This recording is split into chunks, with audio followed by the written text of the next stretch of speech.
Hey there, lovely souls! Welcome back to my video, your friendly hub for understanding life's twists and turns and personal growth. Today, I've got a topic that's both fascinating and empowering: unmasking narcissists, how to ignore a narcissist and regain control. Narcissism, with its intricate web of behaviors and manipulation, can have a profound impact on our lives, whether it's in our relationships, workplaces, or even within our families. In this video, we'll unveil the telltale signs of narcissism, explore the psychology behind it, and most importantly, equip you with practical strategies to regain control and protect your well-being. Understanding how to navigate the presence of a narcissist is not only a valuable life skill, but a crucial step towards preserving your mental and emotional health. So, get comfortable and let's embark on this enlightening journey together. Are you ready? Let's dive right in.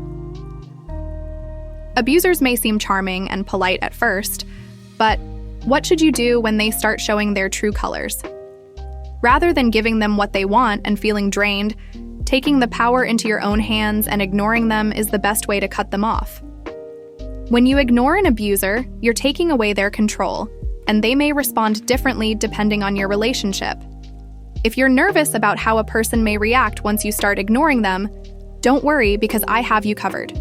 Keep watching to find out how to start ignoring a manipulator and how you can expect them to respond afterward. Things you should know. Abusers may feel anxious, scared, or upset when you start ignoring them since they're not in control anymore. Abusers may try to gaslight you or shift the blame so they're not accountable. Just keep ignoring them and trusting your feelings so you don't give back control. Cut off abusers by stopping all communication if you're able to. If you can't fully avoid a manipulative person, then give the bare minimum response. What happens when you ignore an abuser? They may ignore you back. When you stop responding to abusers, they may give you the silent treatment right back. Abusers may stonewall you and stay quiet because they want to feel like they're in control of the situation. They'll hope that you feel more uncomfortable and break the silence to reach out first. Rather than giving in and communicating, look for some self-soothing activities to do on your own instead. Get some exercise, meditate on your feelings, or journal about how their silence makes you feel. They could gaslight you. After you go quiet, a gaslighter may try to convince you that a situation or event happened differently than you remember. They could tell you that there was never an issue between you or that you misunderstood what their intentions were. They may believe what they're saying, even if it wasn't true, just to see if you'll change your mind and reach out again. Some common gaslighting phrases could be, "That's not what happened," "You're overreacting," or "What? It was only a joke." Respond to gaslighting by refusing to engage or argue about what really happened. You know the truth of the situation, so you don't have to defend yourself from someone who's trying to manipulate you. They may act nice to try winning you back. You may have good memories where an abuser made you feel special as you got to know each other. Once they let their true colors show and you start ignoring them, a manipulator may try hoovering to pull you right back in. They may make a fake apology, give you compliments, or try to smooth talk their way out of your decision so they don't lose you. Even if they're acting nice, they still may never apologize or recognize the wrongs they've done. Abusers are afraid of losing control over people, so they may love bomb you with kind words or gifts to feel like they can pull you back in. While it may be tempting to fall for their tricks, it's just another way that they're manipulating you back into an unhealthy relationship. They could feel anxious or scared. Abusers want to feel like they're at the top and the most important part of your life, so they start feeling uncomfortable once you stop responding. They may text you asking what's wrong and worry about why you're not replying to them. In reality, they're worried that their true selves are being exposed and worry that other people will catch on to their act as well. You don't need to respond to a manipulator even when they say they're scared or anxious about their relationship with you. It's better to just keep ignoring them so you don't give up any control. They may get angry with you. Manipulators want to feel better about themselves, so they keep people around who can help boost their egos. When you suddenly stop giving them what they want, there's a chance they'll get really upset and call you selfish for not meeting their needs. Abusers may send angry messages or call you when they're upset to try getting what they want.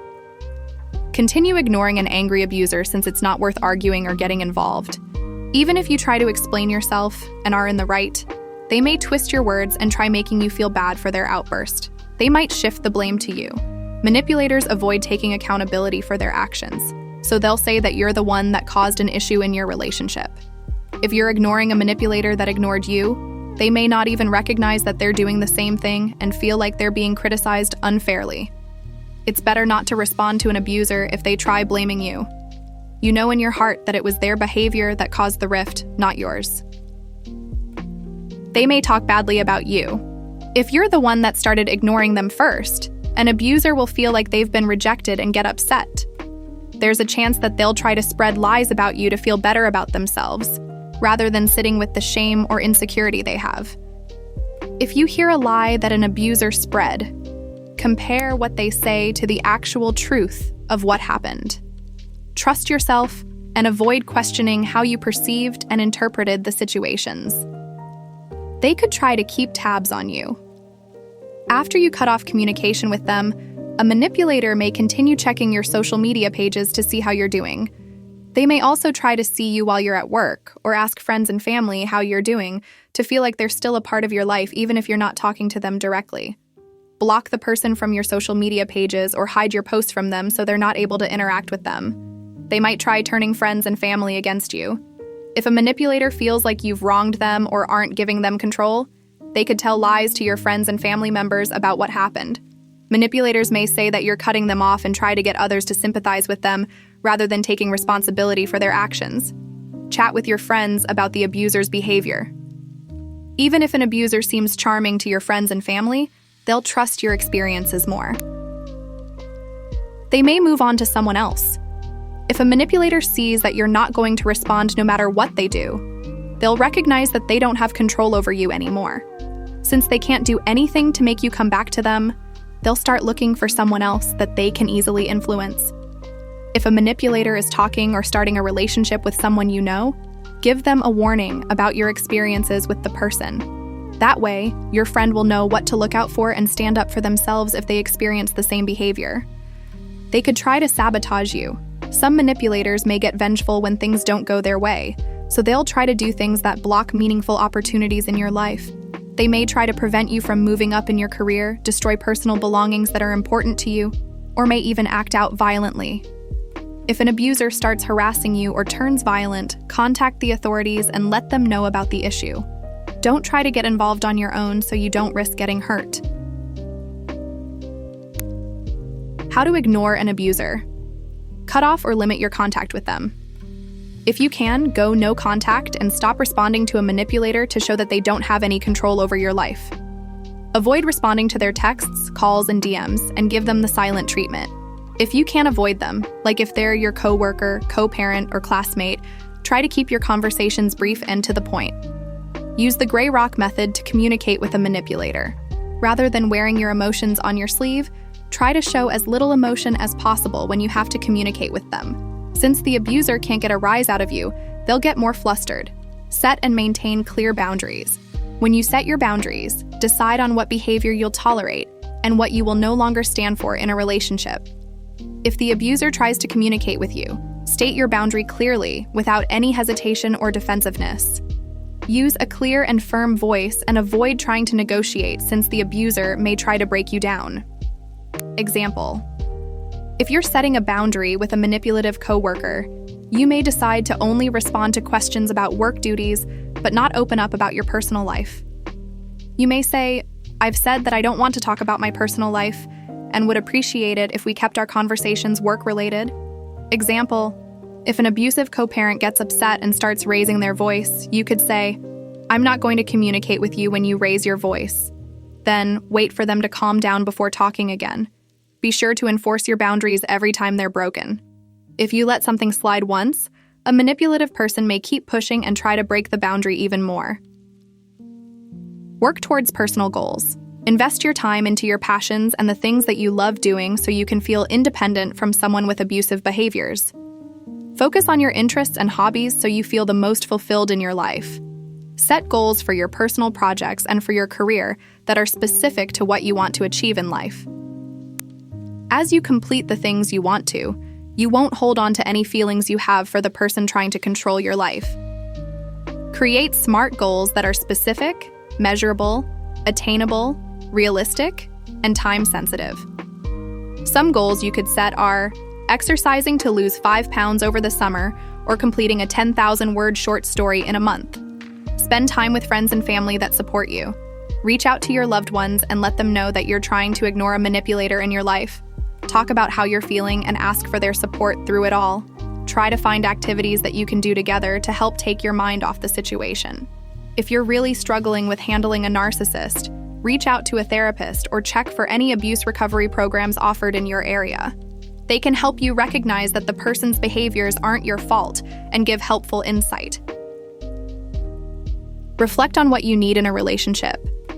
Take a minute to think about what you're looking to get out of a friendship or relationship that the abuser wasn't giving you. What values are important to you and how can your relationships reflect them?